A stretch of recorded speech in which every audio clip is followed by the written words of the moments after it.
So I caught another one of these pike minnows. Okay, very cool looking fish, but I'll show you why it's so important to select the right bait. So let's put this fish back.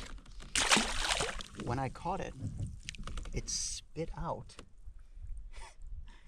these pretty good size shad. Look at that. That's 3 very nice size minnows. And the lure that I'm using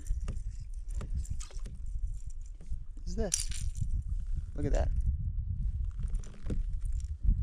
That's pretty similar if you ask me. No wonder it bit. Wow. Let's catch another one. We got the right lure, that's for sure.